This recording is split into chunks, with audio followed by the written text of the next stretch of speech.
Helena, a dona de meio império imobiliário, foi ao cemitério como todos os anos para chorar o seu único filho.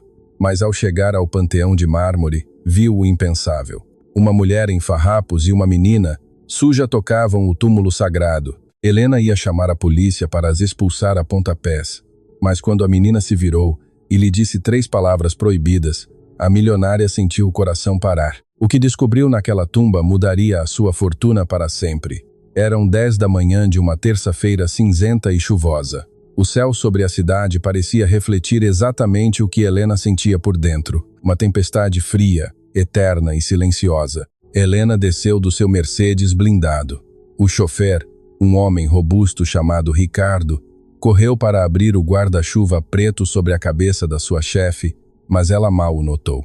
Os seus sapatos de sola vermelha, que custavam mais do que uma família média ganhava em 6 meses, pisaram na lama sem piedade. Não se importava de se sujar. Hoje era o aniversário. 5 anos.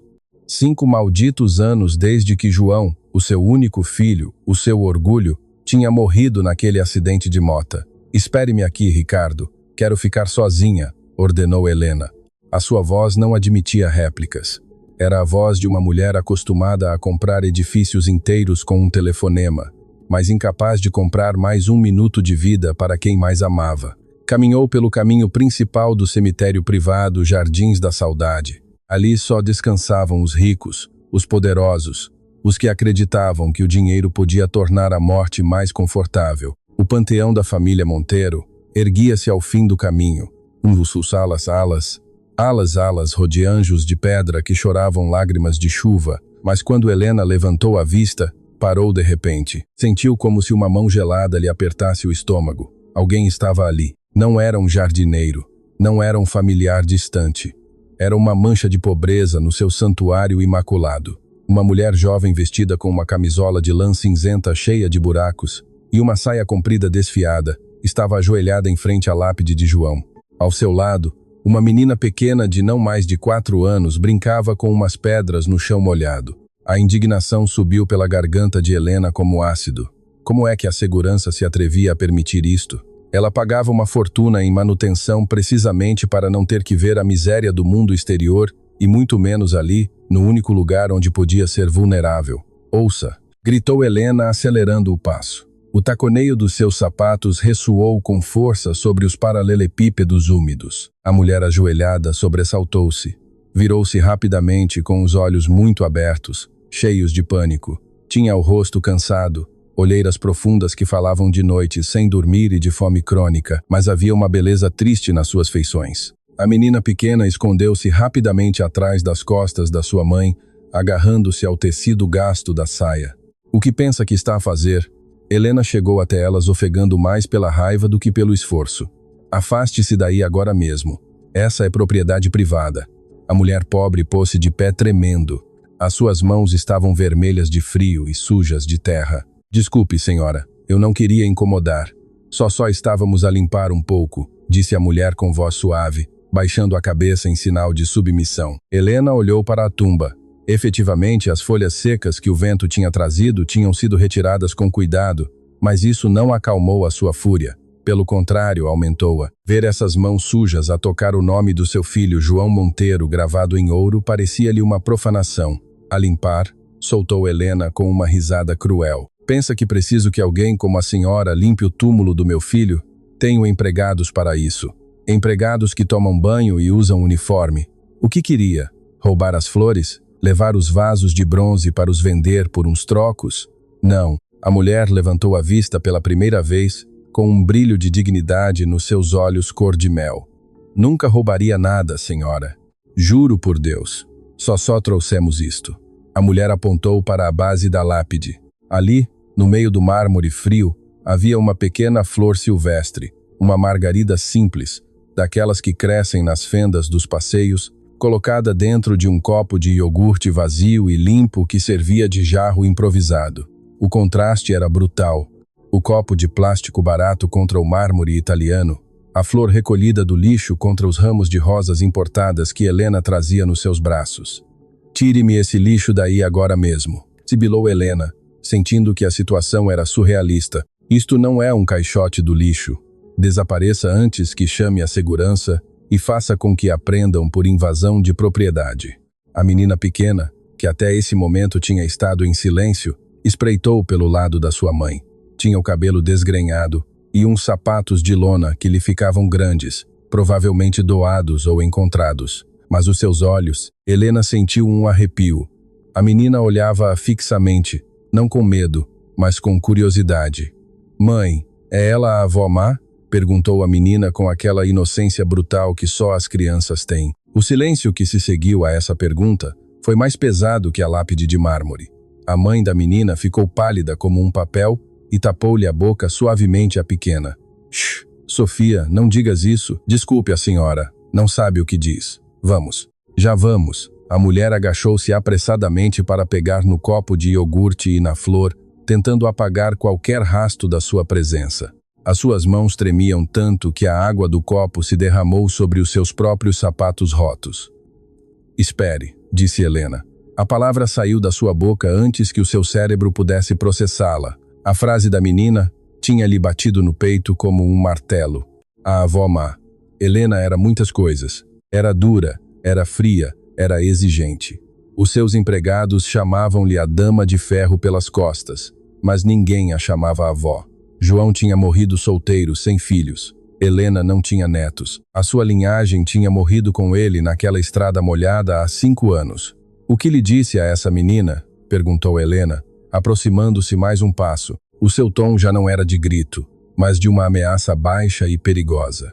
Quem são vocês, burlonas? Investigaram a minha vida para vir pedir dinheiro inventando histórias. A mulher, que já tinha pego na menina ao colo para fugir, parou. Os seus olhos encheram-se de lágrimas. Não queremos o seu dinheiro, senhora Monteiro. Sei quem é a senhora. Toda a gente sabe quem é a senhora. Mas a senhora não sabe quem sou eu. E é melhor assim. Vamos, Sofia. A mulher deu meia volta e começou a caminhar rápido em direção à saída lateral do cemitério, a que usava o pessoal de serviço. Ricardo. Gritou Helena em direção à entrada principal, embora o chofer estivesse demasiado longe para ouvir. Tirou o seu telemóvel com mãos nervosas. Ia chamar a segurança. Ia fazer com que as detivessem à porta. Ninguém dava as costas a Helena Monteiro, e muito menos depois de insinuar uma loucura semelhante. Mas então aconteceu algo que deteve o dedo de Helena sobre o ecrã do telefone. A menina, do ombro da sua mãe, levantou a sua pequena mão e acenou para a tumba. Adeus, papá anjo, gritou a pequena com a sua voz aguda e depois começou a trautear. Não era uma canção qualquer, não era uma canção da moda da rádio. Era uma melodia simples, repetitiva, um trauteio específico. Tarratata, dorme já. O telemóvel de Helena caiu no chão batendo contra a borda de pedra com um baque seco. O mundo pareceu girar à sua volta. O som da chuva desapareceu. Só podia ouvir aquele trauteio na sua cabeça, aquela canção, aquela melodia estúpida e inventada. Helena transportou-se 25 anos atrás. João tinha 5 anos e não conseguia dormir. Ela tinha-lhe inventado aquela melodia absurda, numa noite de febre. Nunca a tinham escrito, nunca a tinham cantado diante de mais ninguém. Era o seu segredo, o segredo de mãe e filho. João trauteava quando estava nervoso, mesmo em adulto, quando acreditava que ninguém o ouvia. Como podia aquela menina andrajosa saber a canção de embalar secreta do seu filho morto? Alto, o grito de Helena foi dilacerante. Não foi uma ordem, foi uma súplica disfarçada de comando. A mulher parou a uns 20 metros. Não se virou. Ficou estática debaixo da chuva, abraçando a menina com força, como se quisesse protegê-la de um disparo. Helena correu. Correu como não o fazia há anos, esquecendo o decoro, esquecendo os seus joelhos doridos e os seus sapatos de grife. Chegou até elas e agarrou a mulher pelo braço. O tecido da camisola molhada era áspero sob os seus dedos com manicure perfeita. Olhe para mim, ofegou Helena com a maquilhagem a escorrer pela chuva. De onde tirou essa canção? Fale. A mulher pobre virou-se lentamente. Estava a chorar. As suas lágrimas misturavam-se com a chuva. Ele cantava-a para mim, sussurrou a mulher com a voz quebrada. Ele cantava-a para a minha barriga quando ela ainda não tinha nascido. Dizia que era a canção que a mãe lhe cantava para espantar os monstros. Helena sentiu que lhe faltava o ar. Levou uma mão ao peito. João? Perguntou com um fio de voz. Tu conhecias o João? A mulher assentiu baixando o olhar envergonhada. Eu trabalhava na cafetaria perto do escritório dele, a cafetaria onde ele ia todas as manhãs. Ninguém sabia do nosso relacionamento, senhora. Ele tinha medo de si. Medo de mim? Helena recuou um passo como se a tivessem esbofeteado. Dizia que a senhora nunca aceitaria uma empregada de mesa que não terminou o ensino secundário, que a senhora tinha planos para ele, casamentos com filhas de sócios. Então víamo-nos em segredo. Helena olhou para a menina, para a Sofia. Agora que estava perto, viu? Não eram só os olhos, era a forma do queixo. Aquela pequena covinha característica dos Monteiro era a forma como franzia a testa, exatamente igual a como o João fazia quando estava confuso. Ela é. Helena não conseguia terminar a frase. Era demasiado grande, demasiado impossível. Nasceu 6 meses depois do acidente, disse a mãe apertando a menina contra o peito. Quando o João morreu, eu fiquei sozinha. Fui despedida do trabalho porque a gravidez era de risco. Perdi o apartamento, perdi tudo.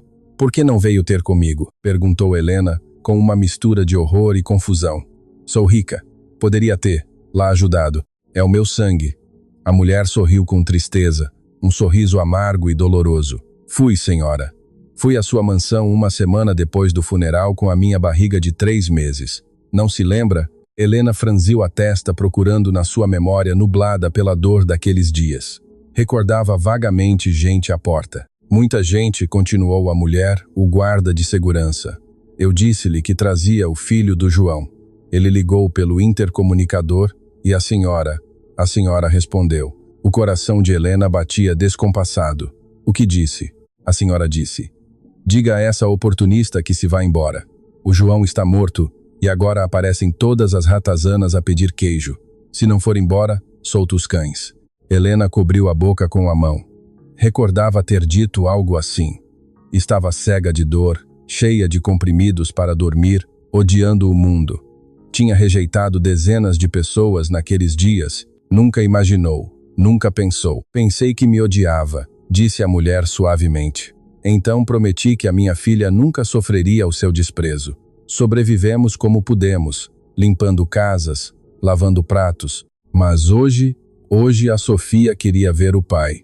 Ela sabe que ele está aqui. A realidade caiu sobre Helena como uma laje de cimento. Tinha uma neta que vivia na miséria absoluta enquanto ela vivia sozinha numa mansão de 20 divisões, rodeada de luxos que não lhe davam calor. Tinha chamado Ratazana a mãe da sua neta. Tinha estado a ponto de expulsar o seu próprio sangue do cemitério como se fosse lixo.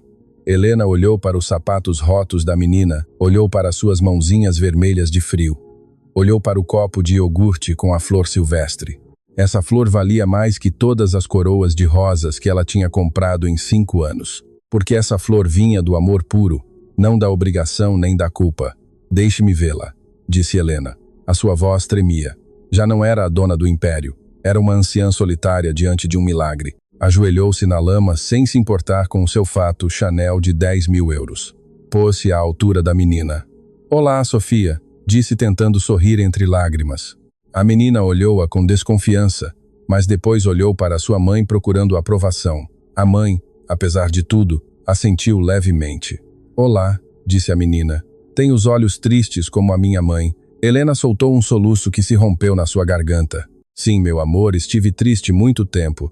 Mas nesse momento um barulho forte interrompeu a cena. O guarda de segurança do cemitério, um homem alto e com cara de poucos amigos, aproximava-se a correr com um cacetete na mão, seguido por Ricardo, o chofer de Helena. Senhora Monteiro, gritou o guarda. Lamento muito. Vi pelas câmaras que estas indigentes a estavam a incomodar. Saiam daqui agora mesmo, sujas. O guarda levantou a mão para agarrar a mãe de Sofia pelo braço com violência. Não a toque. O grito de Helena foi tão feroz que o guarda parou de repente, escorregando quase na lama. Helena levantou-se lentamente. A sua postura tinha mudado. Já não era a mulher derrotada pela dor. Agora tinha um propósito. Os seus olhos, antes apagados, brilhavam com uma fúria fria e calculadora. Mas, senhora, balbuciou o guarda, são umas pedintes. Estão assujando-a. Essa mulher, disse Helena apontando para a mãe de Sofia com um dedo firme. É a minha nora, e essa menina é a minha neta, a única herdeira da fortuna Monteiro. O guarda abriu a boca, mas não saiu nenhum som. Ricardo, o chofer, deixou cair o guarda-chuva. E se voltar a levantar-lhes a voz ou a olhar, las com desprezo, continuou Helena aproximando-se do guarda até poder cheirar o seu medo. Assegurar-me-ei não só de que perca o seu trabalho, mas de que não volte a trabalhar nem a vigiar um caixote do lixo nesta cidade. Entendeu-me? Sim, senhora. Desculpe, senhora. Helena virou-se para a mulher que chorava silenciosamente e para Sofia. Ricardo, ordenou Helena sem olhar para trás. Abra a porta do carro. Vão vir conosco. Aonde? Perguntou a mãe de Sofia com medo. Senhora, não temos roupa adequada.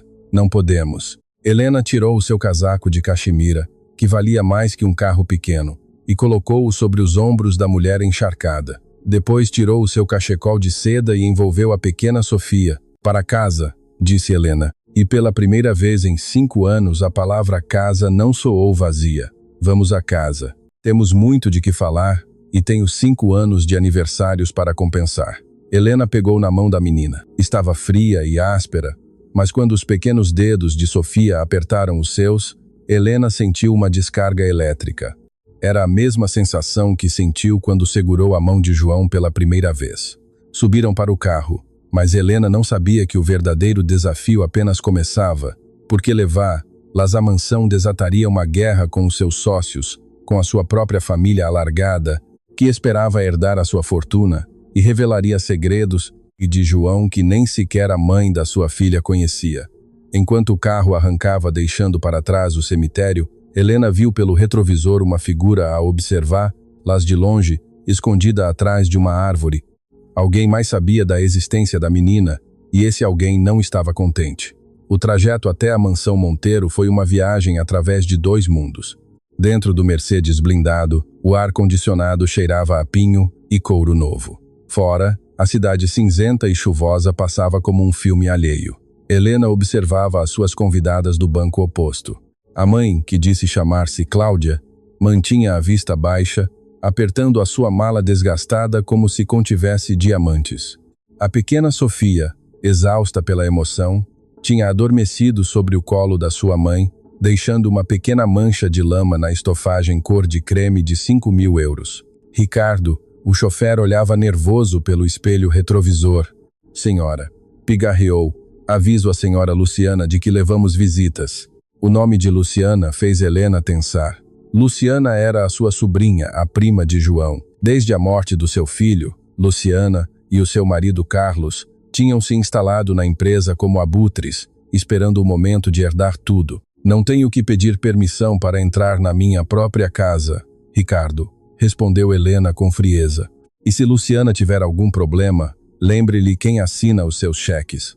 O carro cruzou os enormes portões de ferro forjado da residência Monteiro. Para Cláudia, aquilo não era uma casa, era um palácio intimidante, colunas brancas, jardins geométricos que pareciam cortados a laser e uma fonte central tão grande como a praça do seu bairro. Meu Deus, sussurrou Cláudia. João dizia que era grande, mas João odiava esta casa, disse Helena com uma honestidade que a surpreendeu a si mesma. Dizia que era um museu, não um lar. O carro parou.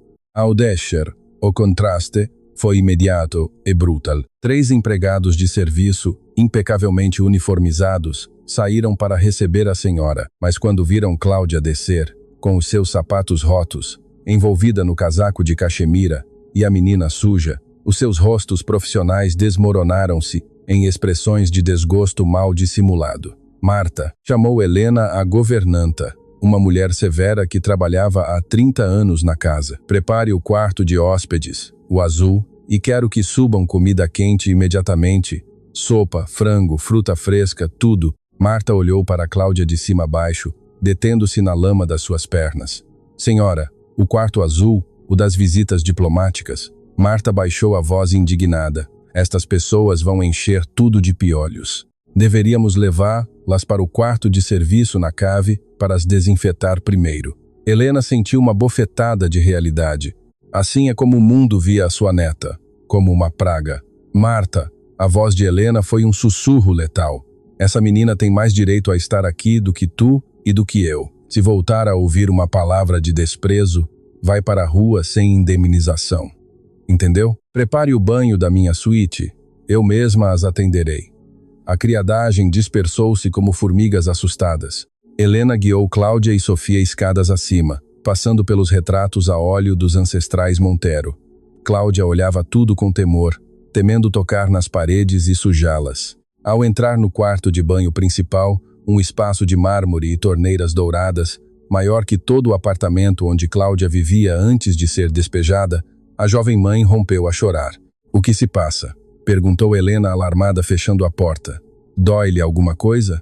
Cláudia negou com a cabeça, soluçando enquanto deixava Sofia adormecida sobre o tapete fofo. "É que há meses que não temos água quente, senhora. A Sofia toma banho com água fria num balde. Ver isto é demasiado." Helena sentiu que o coração se lhe partia. Abriu as torneiras e o vapor começou a encher a divisão. "Venham, vamos tirar-lhes esse frio dos ossos."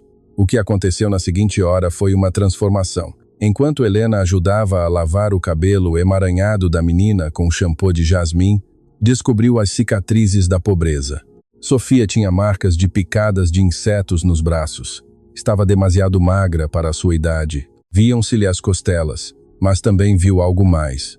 Quando a água limpou a cara da menina, a semelhança foi inegável. "Tem a pinta", disse Helena, passando o dedo suavemente pelo ombro direito da menina. João tinha esta mesma pinta. "Sim", disse Cláudia, que lavava os braços no lavatório com timidez. João chamava-lhe a marca do beijo do anjo.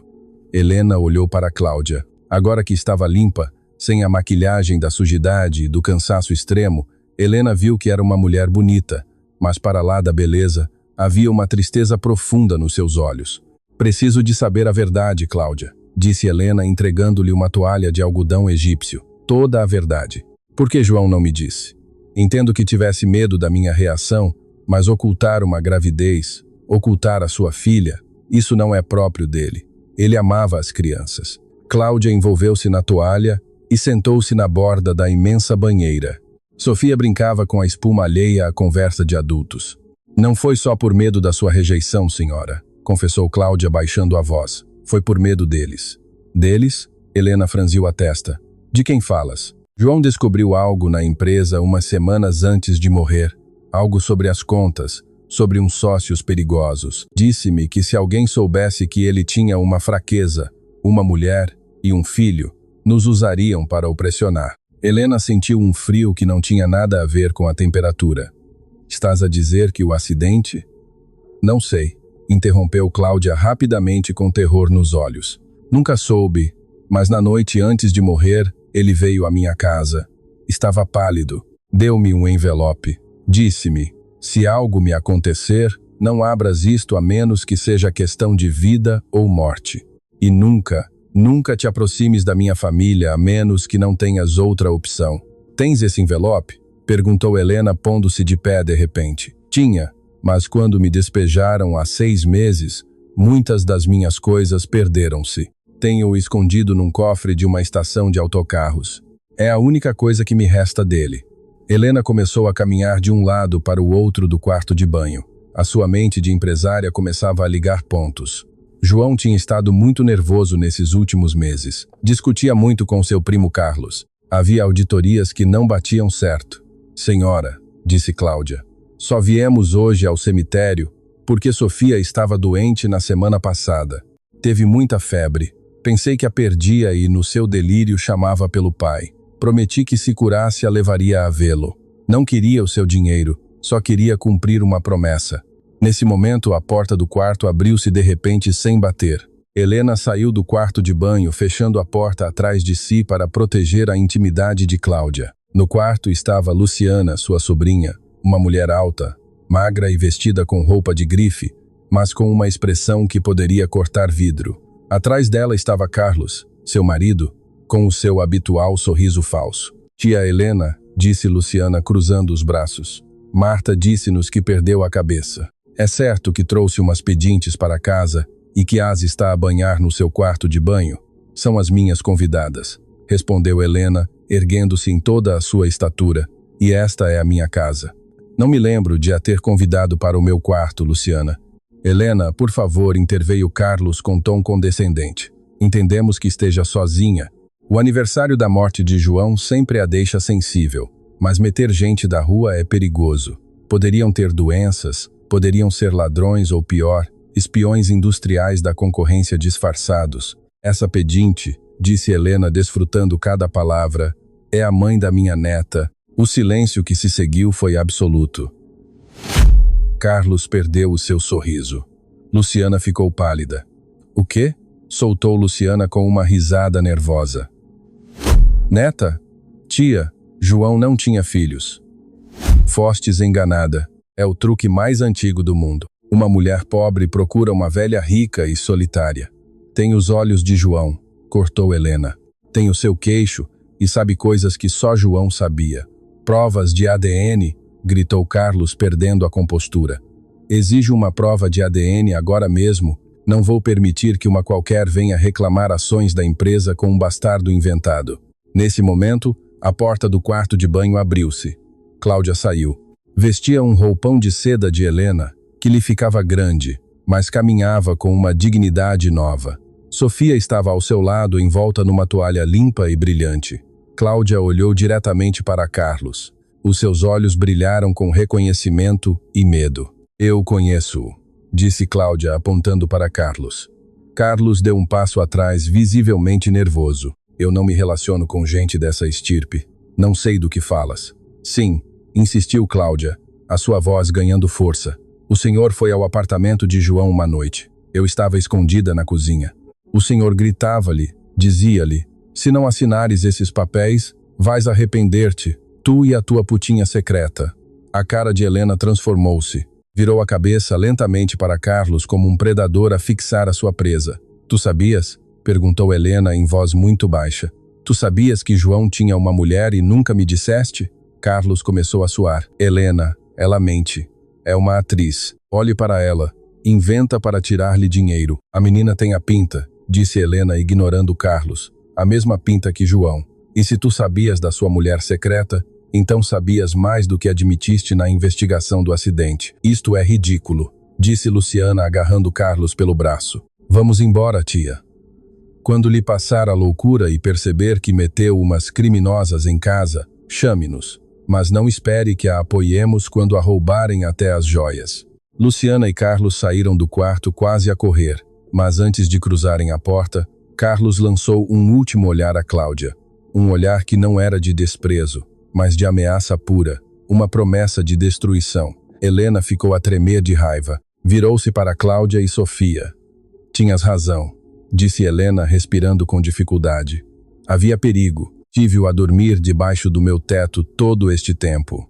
Helena aproximou-se de uma secretária antiga e tirou um cheque. Escreveu um valor e estendeu-o a Cláudia. Cláudia olhou para o papel. Eram 10.000 euros. Não quero seu dinheiro, senhora, repetiu Cláudia, ofendida. Não é um presente, disse Helena, os seus olhos a brilhar com determinação. É para despesas operacionais. Amanhã cedo, iremos a essa estação de autocarros buscar o envelope que João deixou e depois iremos ao melhor laboratório da cidade. Vamos fazer essa prova de ADN.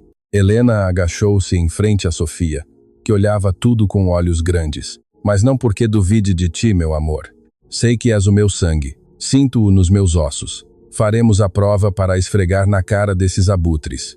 E quando o papel disser positivo, vou mudar o meu testamento. Helena levantou-se e olhou pela janela para o jardim, onde a chuva continuava a cair. Acabou de chorar pelos mortos, disse Helena com uma força que não sentia há 5 anos. Agora é hora de lutar pelos vivos. Cláudia, bem-vinda à família. Prepare-se porque acabamos de declarar guerra. Mas o que Helena não sabia era que Carlos já estava a fazer uma chamada do seu carro. Uma chamada para um contacto obscuro que não usava há 5 anos. O problema ressurgiu, dizia Carlos ao telefone. Sim, a rapariga e a menina estão com a velha. Preciso que resolva. Desta vez não pode haver erros como com os travões da mota. Quero que pareça um assalto que correu mal esta noite. A mansão Monteiro mergulhou na escuridão. Lá fora, a tempestade tinha piorado. transformando o jardim num pântano de sombras e vento uivante. Eram 2 da manhã. Helena não conseguia dormir. Estava sentada numa poltrona de veludo no canto do quarto de hóspedes, vigiando o sono de Sofia e Cláudia. A pequena dormia com a boca entreaberta, uma perna fora dos lençóis de seda, exatamente igual a como João dormia àquela idade. O silêncio da casa trouxe fantasmas. Helena fechou os olhos, e por um momento o cheiro a chuva e umidade do presente transformou-se no cheiro a tabaco de cachimbo e colônia antiga do seu falecido marido, o pai de João, um homem que tinha construído este império com sangue e ferro. Recordou uma noite há 30 anos. João tinha febre. Ela estava a chorar porque os médicos não sabiam o que ele tinha. O seu marido pôs-lhe uma mão no ombro e disse: "Os Montero não se partem, Helena. Dobramo-nos, mas nunca nos partimos. E se alguém ameaça o nosso sangue, tornamo-nos monstros para o defender." Essa frase retumbou na sua mente.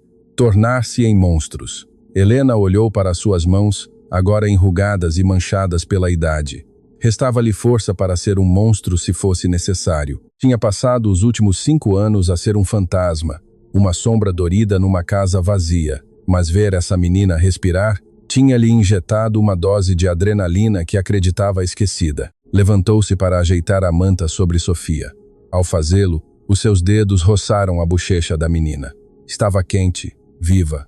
Era a prova tangível de que João não tinha ido de todo. Foi então que o ouviu. Não foi um trovão, foi algo mais subtil, o estalido de um ramo seco pisado no terraço de baixo. Depois o som inconfundível de um corta-vidros a deslizar sobre o vidro da porta traseira da cozinha. O coração de Helena parou um segundo e depois disparou a galope. O sistema de alarme não tinha soado. Isso só significava uma coisa: alguém tinha o código ou alguém o tinha desativado por dentro. Helena moveu-se rápido. Os seus anos de dor nas articulações desapareceram sob o peso do medo puro. Não medo por ela, mas pelas 2 vidas inocentes na cama. Aproximou-se de Cláudia e tapou-lhe a boca com a mão antes de a sacudir suavemente. Cláudia abriu os olhos de repente, aterrorizada. "Shh", sussurrou Helena ao ouvido da jovem. "Não faça barulho, há alguém em casa." Os olhos de Cláudia encheram-se de pânico, mas assentiu. A vida na rua tinha-a ensinado a reagir rápido ao perigo. "São ladrões", sussurrou Cláudia abraçando Sofia para a acordar sem a assustar. "Não", disse Helena recordando o olhar de ódio de Carlos e a chamada que imaginou que ele fez. "São piores." Craque.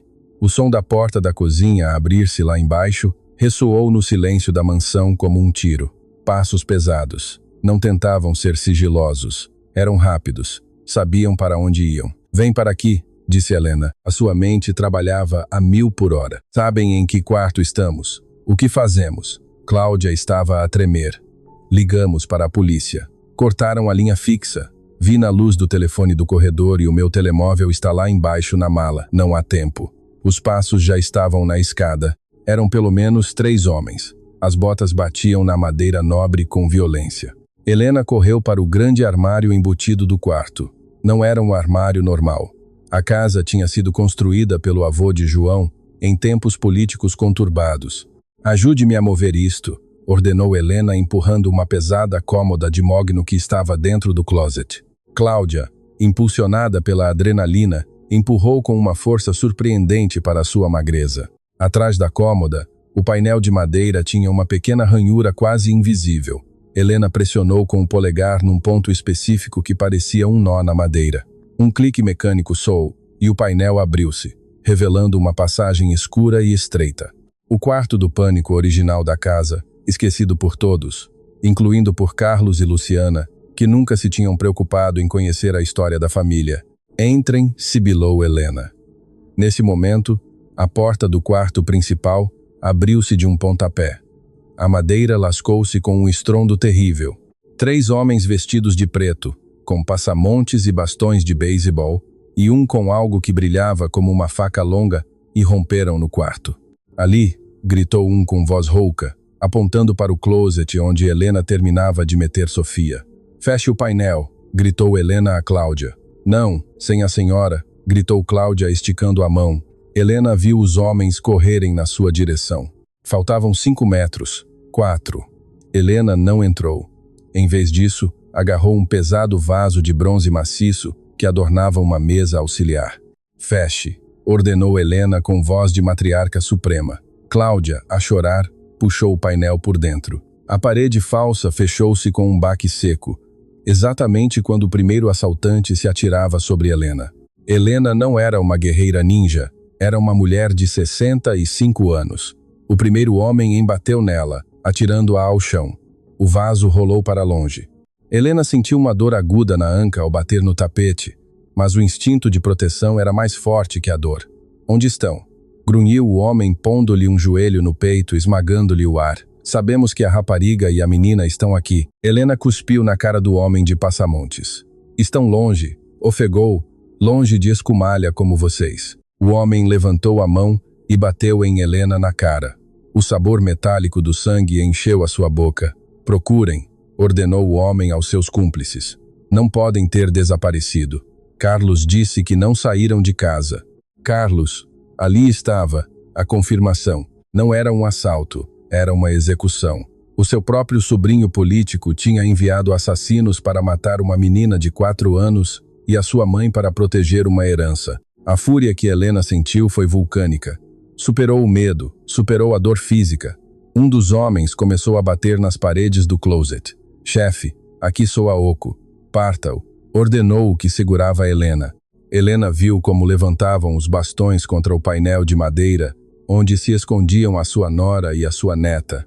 Ouviu o grito sufocado de Sofia do outro lado. Não, Helena, tirando forças de onde não as havia, arranhou os olhos do homem que a segurava. Ele gritou e levou as mãos à cara, soltando-a por um segundo. Helena rolou pelo chão, não em direção à porta, mas em direção à mesinha de cabeceira. Abriu a gaveta inferior. Ali, escondida sob fundos falsos de veludo, estava a velha pistola do seu marido. Uma relíquia da Segunda Guerra Mundial. Não sabia se funcionaria. Não sabia se as balas de há 40 anos disparariam. Mas era isso ou a morte da sua linhagem. Os homens já tinham feito um buraco na madeira do painel. Uma mão enluvada metia-se para abrir o mecanismo por dentro. Ouviam-se os gritos de terror de Cláudia e Sofia. Ouçam, gritou Helena do chão. Os 3 homens viraram-se. Helena segurava a arma com ambas as mãos, tremendo violentamente, mas apontando para o peito do líder. Afastem-se dessa porta. O líder riu. Uma risada feia e oca. Velha louca, não tens coragem. Baixa isso antes que te magos. Deu um passo em direção a ela com a faca na mão. Helena pensou em João. Pensou em como podia ter-lo salvo. Pensou na vida miserável que Cláudia e Sofia tinham tido por culpa sua, pela sua rejeição. Esta era a sua segunda oportunidade. Deus estava a dar-lhe a oportunidade de salvar o seu filho através da sua neta. O homem deu outro passo. Eu disse para baixar a A. O estrondo foi ensurdecedor no quarto fechado. A arma coiceou nas mãos de Helena, batendo no seu ombro dorido. O homem parou com uma expressão de surpresa absoluta sob o passamontes. Olhou para o seu ombro onde uma flor vermelha começava a manchar o tecido preto e caiu de joelhos. Os outros 2 homens ficaram paralisados. Não esperavam resistência. Não esperavam que a dama de ferro tivesse ferro de verdade nas veias. O próximo vai na cabeça, gritou Helena. A sua voz já não tremia. Era a voz de uma leoa encurralada. Desapareçam ou mato-vos a todos. O som de sirenes começou a ouvir-se ao longe. Alguém tinha ouvido o disparo. Ou talvez Ricardo tivesse voltado. Os 2 homens ilesos olharam para o seu líder ferido. Olharam para a arma fumegante de Helena e tomaram uma decisão rápida.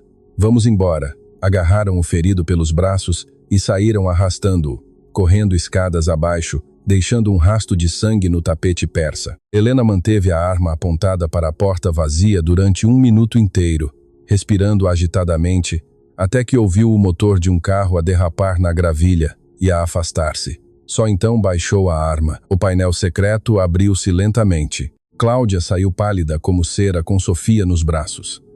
Ao ver Helena no chão com a cara a sangrar e a arma na mão, Cláudia correu na sua direção. Senhora Helena! Cláudia atirou-se ao chão ao seu lado, revendo as suas feridas. Meu Deus! Está a sangrar. Helena soltou a pistola e olhou para Cláudia. Depois olhou para Sofia, que chorava em silêncio, abraçada ao pescoço da sua mãe. Helena estendeu a sua mão ensanguentada e acariciou o cabelo da menina. Ninguém, ofegou Helena com lágrimas de alívio a correrem pela sua cara contundida. Ninguém voltará a fazer-vos mal, juro pelo túmulo do meu filho. Cláudia, a chorar, abraçou a anciã milionária e naquele chão frio, rodeadas de destruição, sangue e vidros partidos, a barreira social entre elas desapareceu por completo. Já não eram a milionária e a pedinte, eram duas mães. Era uma família forjada no fogo da sobrevivência. Minutos depois, as luzes azuis da polícia inundaram o quarto através da janela partida. Ricardo, o chofer, entrou a correr seguido de 2 polícias armados. Senhora, gritou Ricardo horrorizado ao ver a cena. Cheguei assim que vi as luzes apagadas da guarita. Mas Ricardo, disse Helena, deixando que os paramédicos a atendessem. Não diga nada de Carlos. Ainda não. Cláudia olhou para Helena confusa, mas ele os enviou. Eles disseram-no. Eu sei, sussurrou Helena enquanto lhe punham um penso na testa. Mas se o acusarmos agora, ele esconder-se. Usará os seus advogados, destruirá provas. Não, vamos jogar o seu jogo. Helena pôs-se de pé com a ajuda de um paramédico. Apesar do golpe, o seu olhar era mais lúcido do que nunca. Vamos crer que falharam, que foi um assalto comum, e quando se confiar, quando crer que ganhou, loemos. Virou-se para Cláudia. Preciso que sejas forte, filha. Amanhã começa uma vida nova, mas também começa uma caçada. Estás comigo? Cláudia olhou para sua filha, depois olhou para a pistola no chão e finalmente para os olhos de aço da sua sogra. Estou consigo, disse Cláudia com firmeza, até ao fim. Enquanto levavam Helena para o hospital para um check-up e Cláudia e Sofia para um hotel de segurança máxima propriedade da empresa, do outro lado da cidade um telefone tocou. Carlos atendeu ao primeiro toque. Está feito. Houve complicações, disse uma voz distorcida. A velha tinha uma arma. Disparou no Bruno. Tivemos que abortar, mas... Inúteis, gritou Carlos batendo na sua secretária. Mataram-nas ou não, mas ouvimos algo antes de entrar. A velha falava de um envelope que o tal João deixou. Disseram que iriam amanhã a uma estação de autocarros buscá-lo. Carlos ficou gelado. A cor desapareceu do seu rosto. O envelope. Ele tinha procurado aquele maldito envelope durante 5 anos. Sabia que João tinha provas dos seus desfalques e dos seus negócios com a máfia imobiliária, mas nunca as encontrou. Pensou que João as tinha destruído ou perdido no acidente. Se essas mulheres tivessem o envelope, não só perderia a herança, como iria para a prisão para o resto da vida. Ou pior, os seus sócios mafiosos lo iam para o silenciar. Ouça-me bem, disse Carlos com voz trêmula, mas letal. Esqueça a casa, esqueça o assalto. Amanhã quero toda a equipa na estação de autocarro central. Ninguém sai de lá com esse envelope. Ninguém. Se for preciso queimar a estação com elas lá dentro, façam-no. Desligou o telefone e olhou pela janela do seu sótão de luxo. A cidade dormia alheia à guerra que estava prestes a deflagrar nas suas ruas. Carlos sorriu nervosamente. Tia Helena, quiseste brincar a família feliz. Agora vais ver o que acontece quando te metes com o dono do tabuleiro. A suíte do hotel de segurança era um bunker de luxo, mas o ar sentia-se tão denso como numa cela.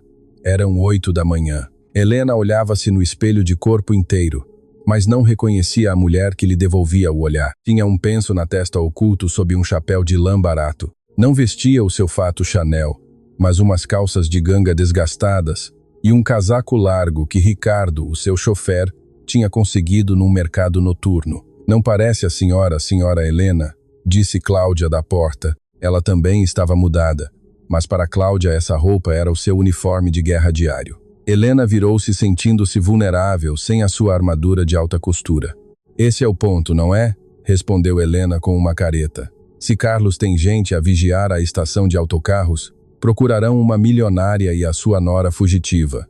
Não procurarão 2 mulheres da limpeza a ir para o turno da manhã. Cláudia aproximou-se e, com um atrevimento que não tinha no dia anterior, ajustou a gola do casaco de Helena. Tem que andar diferente, instruiu Cláudia. A senhora anda como se fosse dona do chão que pisa, com o queixo alto. Assim a descobrirão num segundo. Helena franziu a testa. E como queres que eu ande? Ande como se pedisse perdão por ocupar espaço? Disse Cláudia com tristeza. Ombros caídos, olhar para o chão, passos rápidos, mas silenciosos. Assim andamos os invisíveis, senhora. Assim sobrevivemos. Helena sentiu um nó na garganta. Essa lição de sobrevivência doeu-lhe mais do que o golpe na cabeça. Era a realidade que a sua neta tinha vivido durante 4 anos. Ensine-me, disse Helena humildemente. Durante os seguintes 20 minutos, a milionária aprendeu a arte da invisibilidade social. Aprendeu a curvar-se, a ocultar o seu rosto, a carregar um saco de plástico como se contivesse tesouros. Sofia ficou ao cuidado de Ricardo e 2 guardas de confiança no hotel. Era demasiado perigoso levá-la. A despedida foi dilacerante. Voltaremos, meu amor, prometeu Helena beijando a testa da menina, e quando voltarmos, ninguém poderá separar-nos. Saíram do hotel pela porta de serviço, subindo para um táxi velho em vez do Mercedes blindado. O destino, o terminal central de autocarros, o lugar onde o passado de João esperava ser desenterrado. O terminal era um caos de ruído, cheiro a gasolina e humanidade desesperada. Helena sentiu um impulso de pânico ao ver-se rodeada de tanta gente, empurrões e gritos de vendedores ambulantes. Na sua vida anterior, jamais teria pisado este lugar sem um guarda-costas a abrir caminho. Não se solte do meu braço, sussurrou Cláudia, guiando-a com esperta destreza entre a multidão. E não olhe nos olhos a ninguém. Avançaram em direção à zona de consignas. O coração de Helena batia com força contra as suas costelas. Cada homem com casaco de cabedal parecia-lhe um assassino de Carlos. Cada olhar casual parecia-lhe uma ameaça. Ali estão, disse Cláudia, parando de repente atrás de uma coluna de cimento cheia de grafites. Helena espreitou com cuidado. Em frente à fila de cacifos metálicos oxidados havia 2 homens parados. Não faziam nada, só observavam. Um deles tinha o braço em tipóia. É ele, sussurrou Helena sentindo que o sangue lhe gelava. A quem disparei ontem à noite. Carlos não tinha mentido. Tinha enviado toda a sua equipa. Estavam a vigiar os cacifos. Aproximar-se era um suicídio. Não podemos passar, disse Helena desesperada. Se nos virem, matam-nos aqui mesmo entre a multidão. A esta gente não importa que haja testemunhas. Não precisamos de força, senhora, disse Cláudia com um brilho estranho nos olhos. Precisamos do bairro. Cláudia olhou à sua volta e os seus olhos iluminaram-se ao ver um grupo de pessoas sentadas no chão, num canto distante, rodeadas de cartões e cães vadios. Espere-me aqui, disse Cláudia, e pelo que mais quiser, não levante a cabeça. Helena viu Cláudia aproximar-se do grupo de indigentes. Houve abraços, houve sorrisos.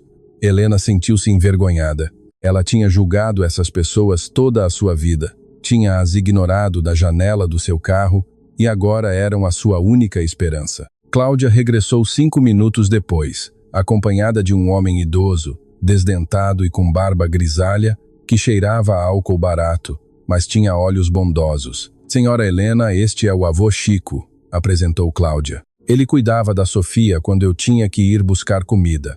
O homem fez uma reverência exagerada e cômica. Um prazer, madama. A Cami diz-me que tem problemas com os gorilas de lá em frente música, e que esses gorilas são os mesmos que magoaram a pequena Sophie. Sim, disse Helena, engolindo seu orgulho aristocrático e apertando a mão suja do homem. Precisamos de chegar ao cacifo 404. Pode ajudar-nos?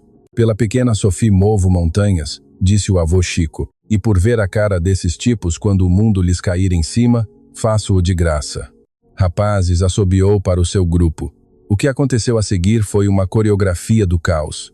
De repente, 2 dos indigentes começaram a lutar ruidosamente em frente aos homens de Carlos. Gritos, empurrões, garrafas a rolar. A gente do terminal afastou-se assustada.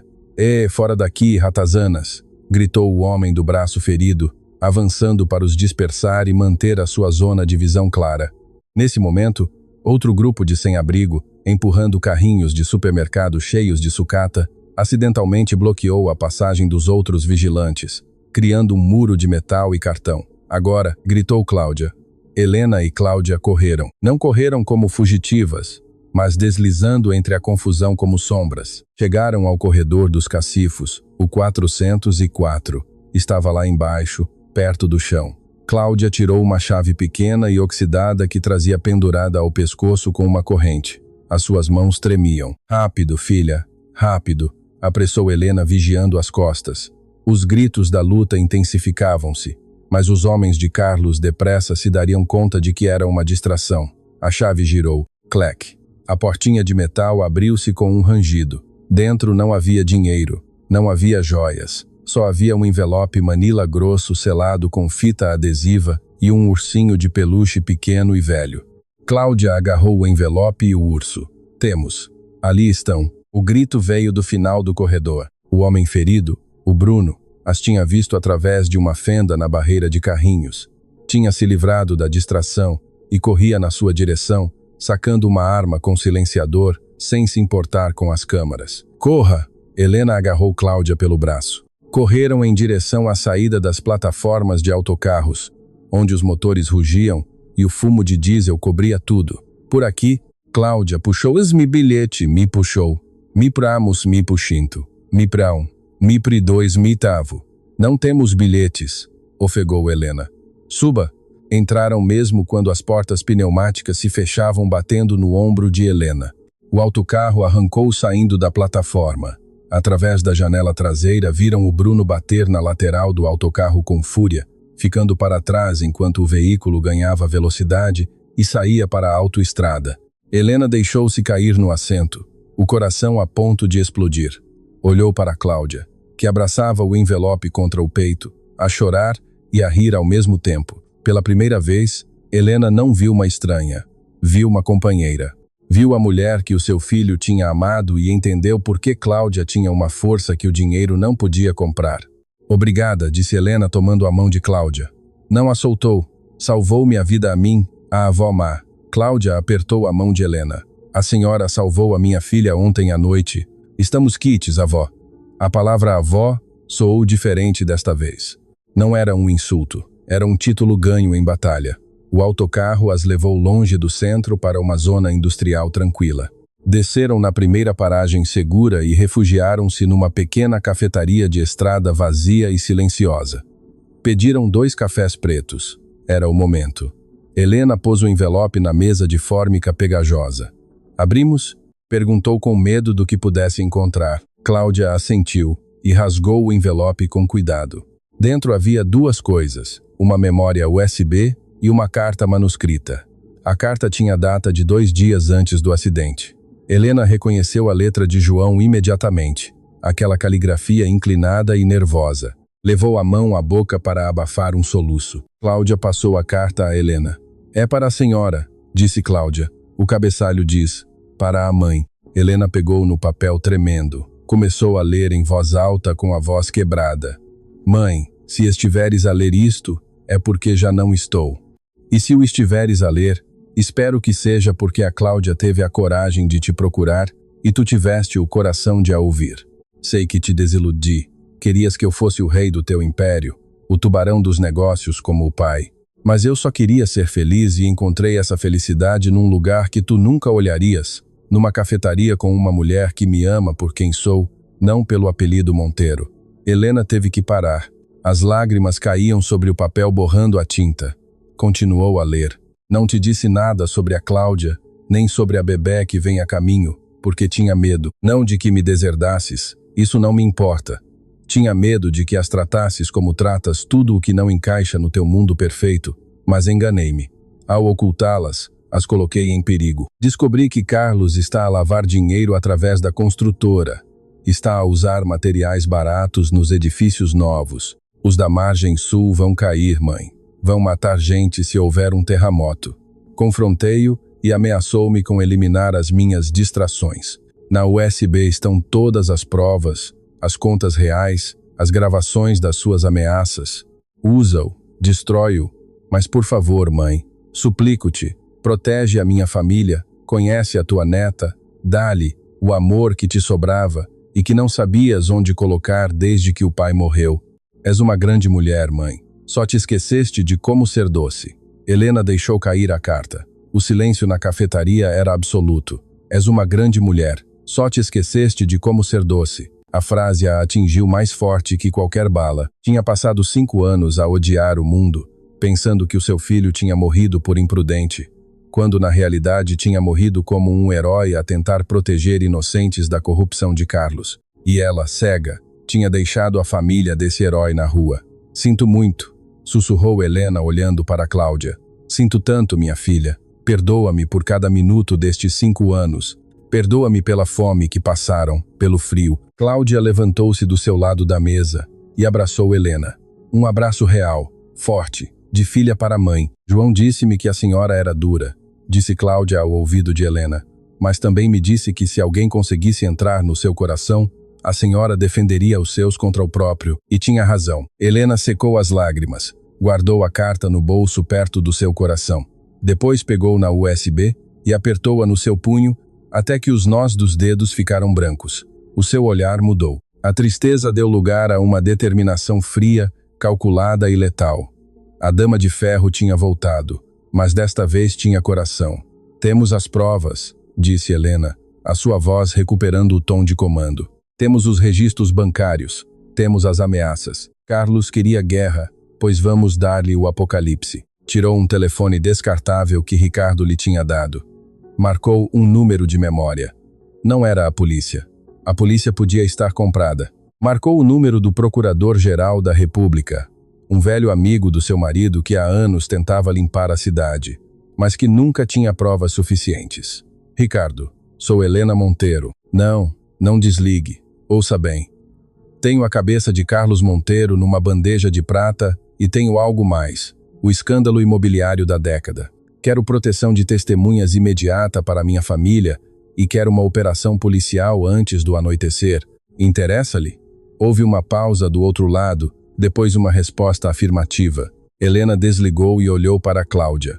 Estás pronta para ver os maus caírem, Cláudia? Estou pronta para ver a minha filha ter um futuro, respondeu a jovem mãe enquanto regressavam ao hotel num carro escoltado por agentes federais de confiança. A notícia começou a vazar nos escritórios da Monteiro S.A. Carlos estava a celebrar. Acreditava que os seus homens tinham falhado na estação, mas que Helena estava assustada e escondida. Não sabia que a USB já estava ligada ao computador da Procuradoria.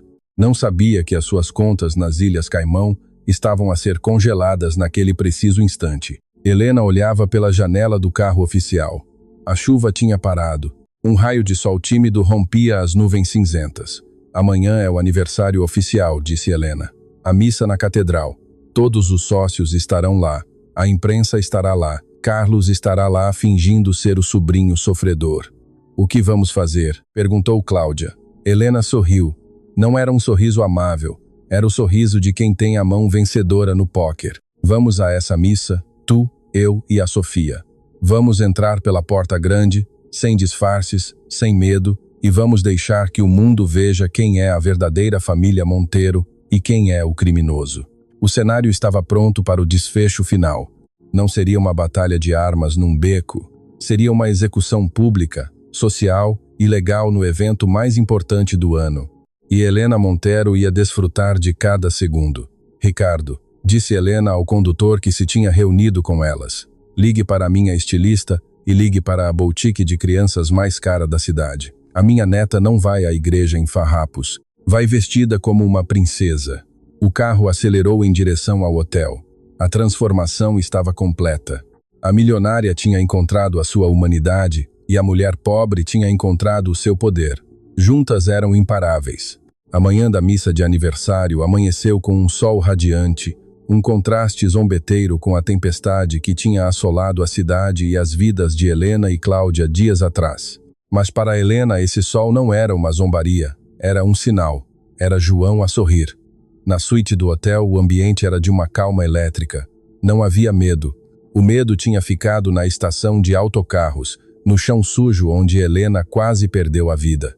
O que havia agora era uma determinação de aço. Fica-me bem, avó, perguntou Sofia dando uma volta tímida em frente ao espelho. Helena conteve a respiração. A menina vestia um vestido de veludo azul escuro com gola de renda branca. Usava meias brancas e sapatos de verniz reluzentes. Já não parecia a menina faminta do cemitério. Parecia uma princesa. Parecia uma Monteiro. Fica-te perfeito, meu amor, disse Helena agachando-se para lhe arranjar um laço no cabelo. Mas lembra-te do que te disse. Não és uma princesa por este vestido. És uma princesa porque és valente como a tua mãe. Cláudia saiu do quarto de banho. Vestia um fato saia preto, sóbrio, mais elegante que Helena tinha mandado trazer da sua própria coleção de quando era mais jovem. Assentava-lhe como uma luva. A maquilhagem ocultava as olheiras de anos de insônia, mas não ocultava o brilho dos seus olhos. Estou pronta, disse Cláudia. A sua voz já não tremia. Helena pôs-se de pé. Ela vestia-se de branco imaculado, um desafio à tradição do luto. Hoje não vamos chorar uma morte, Cláudia. Hoje vamos celebrar uma vida e vamos limpar o lixo da nossa casa. Tens o relicário? Cláudia tocou no peito. Ali, sobre o seu coração, pendia uma pequena foto de João dentro de um medalhão de ouro. Sim, então, vamos. O espetáculo não pode começar sem as protagonistas. A Sé Catedral de Lisboa estava cheia. A elite da cidade, os sócios comerciais, políticos e amigos, que só apareciam quando havia champanhe ou câmaras, abarrotavam os bancos de madeira talhada. Na primeira fila, Carlos Monteiro fingia secar uma lágrima inexistente. Ao seu lado, Luciana revisava o seu telemóvel discretamente, provavelmente calculando quanto tempo demorariam a ler o testamento se Helena desaparecesse de tristeza. O sacerdote começou a homilia falando da generosidade de João, um homem que mal conheceu. Carlos subiu ao púlpito para dar as palavras de agradecimento. O meu primo, João, começou Carlos com voz ensaiada de dor. Foi mais do que um sócio, foi um irmão. A sua perda deixou um vazio que tentei preencher, dirigindo o seu legado com honra e honestidade. Um murmúrio de aprovação percorreu a igreja. Foi nesse preciso instante quando as portas principais da catedral, enormes folhas de carvalho de 5 m de altura, se abriram de par em par com um estrondo que ressoou na nave central. A luz do sol entrou em profusão, cegando momentaneamente os presentes. Silhuetas apareceram no limiar, 3 figuras. O som dos saltos a bater no chão de pedra interrompeu o discurso de Carlos. Tac, tac, tac. Um ritmo constante, um ritmo de guerra. Quando a vista dos presentes se ajustou, um suspiro coletivo percorreu a igreja. Era Helena, vestida de branco, caminhando com a cabeça alta, de braço dado com uma mulher jovem e bonita, desconhecida para a maioria, e de mão dada com essa jovem, uma menina que era a viva imagem do falecido João. Carlos ficou mudo no púlpito. O microfone captou a sua respiração ofegante. Ficou pálido como um cadáver. Helena não parou nos bancos de trás. Caminhou pelo corredor central, ignorando os sussurros, os olhares de choque e os dedos que apontavam. Caminhou direto para o altar, direto para Carlos. Tia, balbuciou Carlos através do microfone, amplificando o seu nervosismo por toda a catedral. Chegou tarde. E quem é essa gente? Helena subiu as escadas do altar. Não olhou para o sacerdote. Olhou para o seu sobrinho. Tirou-lhe o microfone da mão com um movimento suave, mas firme. Virou-se para a congregação. Centenas de caras a olhavam. Perdoem a interrupção, disse Helena. A sua voz era clara, potente, sem uma ponta da fragilidade que todos esperavam. O meu sobrinho falava de honestidade, falava de honra, e creio que é o momento perfeito para falar da verdade. Carlos tentou aproximar-se. Helena, está alterada? Por favor, desçamos. E Helena levantou uma mão detendo-o. Apresento-vos a Cláudia, disse Helena apontando para a sua nora, que permanecia firme ao pé das escadas. A esposa do meu filho e a Sofia, minha neta, a filha de João. Um estalo de exclamações encheu a igreja. Luciana pôs-se de pé de um salto, furiosa. Isso é mentira, gritou Luciana da primeira fila. É uma burlona. Mentira? Helena sorriu com tristeza. A mentira é o que vivemos estes 5 anos. A mentira é que João morreu num acidente. O silêncio que caiu sobre a catedral foi sepulcral. Poder-se-ia ter ouvido cair um alfinete. João foi assassinado, continuou Helena olhando diretamente para os olhos aterrorizados de Carlos. Foi assassinado porque descobriu que estavam a ser usados materiais defeituosos nas construções da margem sul. Materiais que tu, Carlos, compraste para desviar milhões para contas no estrangeiro. Estás louca, gritou Carlos, vermelho de raiva, esquecendo o seu papel de sobrinho sofredor. Tirem-na daqui. Segurança. Não é preciso segurança, disse Helena com calma. É preciso justiça.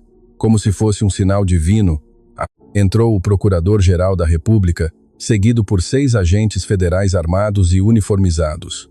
Carlos olhou para os lados procurando uma saída. Não havia nenhuma. Carlos Monteiro, disse o procurador, a sua voz retumbando sem necessidade de microfone. Fica detido por fraude maciça, lavagem de dinheiro e conspiração para o assassinato de João Monteiro e pela tentativa de homicídio ontem à noite destas 3 mulheres. A congregação explodiu em caos. Os flashes dos jornalistas, que tinham estado aborrecidos ao fundo, começaram a disparar como metralhadoras. Carlos tentou correr para o corredor lateral, empurrando o sacerdote, mas 2 agentes interceptaram-no e o placaram contra o chão de mármore do altar. Soltem-me! Não sabem com quem se metem, gritava Carlos enquanto lhe punham as algemas. Helena aproximou-se dele com Sofia a observar de baixo. Inclinou-se para que só ele pudesse ouvi-la. Sei exatamente com quem me meto, Carlos. Meto-me com o homem que subestimou uma mãe e com o homem que esqueceu que o dinheiro compra silêncio, mas não compra lealdade. Os teus próprios capangas venderam-te esta manhã em troca de uma redução de pena. Carlos foi levantado e arrastado para fora da igreja, passando em frente a toda a sociedade que tanto se tinha esforçado por impressionar. Luciana tentou escapar, mas uma agente feminina bloqueou-lhe a passagem. A senhora também, senhora. Temos perguntas sobre as suas assinaturas nos balanços. Quando levaram os culpados, ficou um vazio estranho na igreja. A gente não sabia o que fazer. Ir-se embora, aplaudir. Helena voltou a pegar no microfone. Sei que estão em choque, disse. Sei que muitos de vocês olham para a minha nora e veem a sua roupa simples, ou sabem de onde vem e a julgam. Eu também o fiz. Fui a primeira a fazê-lo. Helena desceu do altar e tomou a mão de Cláudia, fazendo-a subir junto a ela. Chamei esta mulher oportunista. Deixei-a na rua com a minha neta no ventre. Permiti que o meu próprio sangue passasse fome, enquanto eu vivia num palácio de ouro. Esse é o meu pecado, e passarei o resto da minha vida a expiá-lo. Helena olhou para Cláudia com lágrimas nos olhos. Esta mulher cuidou do túmulo do meu filho quando eu só punha flores frias. Ela manteve vivo o seu lembrado com amor, não com dinheiro. Ela é mais digna de usar o apelido Monteiro do que qualquer um de nós. A milionária tirou o anel de diamantes e rubis que trazia na mão direita. O anel familiar que tinha passado de geração em geração diante de todos. Tomou a mão de Cláudia e pôs-lhe o anel. Bem-vinda à casa, filha. Alguém começou a aplaudir ao fundo. Foi o avô Chico, o indigente da estação que se tinha esgueirado para a última fila com um fato emprestado que lhe ficava 3 números acima. Depois uma senhora da alta sociedade juntou-se. Depois outra. Em segundos, a catedral inteira estava de pé a aplaudir. Não aplaudiam pelo dinheiro, aplaudiam pela verdade. Aplaudiam porque pela primeira vez os bons tinham ganhado. Sofia correu para a sua mãe e a sua avó, abraçando as duas. Os fotógrafos capturaram essa imagem. 3 gerações de mulheres unidas não pela tragédia, mas pela vitória. 6 meses depois, a mansão Monteiro já não era silenciosa. O jardim, antes geométrico e estéril, agora tinha um baloiço pendurado no carvalho centenário. Havia brinquedos espalhados pela borda da piscina e havia música. Helena estava no seu escritório, mas já não assinava despejos nem contratos agressivos. Então, está aprovado o orçamento para o novo centro comunitário? Perguntou Helena ao telefone. Sim, senhora Monteiro. A Fundação João Monteiro abrirá as suas portas no bairro de Santa Engrácia no próximo mês. Comedor gratuito, creche para mães trabalhadoras e assessoria legal para mulheres em risco. Excelente, disse Helena. E certifique-se de que a diretora tenha tudo o que precisa. Por suposto, a senhora Cláudia é muito exigente. Igual a senhora, riu o advogado do outro lado. Helena desligou e olhou pela janela. Cláudia estava no jardim a rever plantas com os arquitetos para o novo albergue. Tinha estudado administração à noite e estava a demonstrar ser uma líder nata com uma empatia que humanizava o império imobiliário. Sofia entrou a correr no escritório com as mãos cheias de terra. Avó, olha, gritou mostrando uma minhoca. Encontrei-a nas rosas. Helena, A mulher que antes despedia alguém por uma mancha no tapete, pegou na menina nos braços sem se importar de sujar a sua blusa de seda. É linda, meu amor. Vamos colocá-la no jardim de novo para que viva feliz. Avó, hoje vamos ver o Papa Anjo? Perguntou a menina. Sim, hoje vamos. O cemitério Jardins da Saudade estava tranquilo ao anoitecer. O panteão de mármore continuava ali imponente, mas algo tinha mudado. Já não havia apenas rosas importadas e frias. À volta do túmulo, plantadas na terra fértil, havia centenas de margaridas silvestres. Eram simples, resistentes e bonitas. Helena, Cláudia e Sofia sentaram-se sobre uma manta de piquenique em frente à lápide. Não havia tristeza, havia paz. Cláudia tirou um pequeno altifalante portátil e pôs uma canção suave. Sofia começou a dançar entre os túmulos, girando e rindo, alheia à morte, celebrando a vida. Helena olhou para a lápide. João Monteiro, amado filho, esposo e pai, tinham adicionado essas duas últimas palavras há um mês. Sabes, Cláudia, disse Helena observando a sua neta, sempre pensei que o meu legado seria o dinheiro, os edifícios, o apelido. E agora? Perguntou Cláudia, apoiando a cabeça no ombro da sua sogra. Agora sei que o meu legado é isto.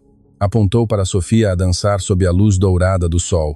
O meu legado é ter aprendido a amar a tempo.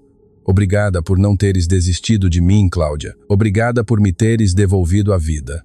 Cláudia sorriu e tomou a mão de Helena. Obrigada a si, avó, por nos dar um futuro. A câmara, o nosso olhar narrativo, afasta-se lentamente subindo para o céu, mostrando as três mulheres juntas, pequenas diante da imensidão do destino, mas gigantes na sua união.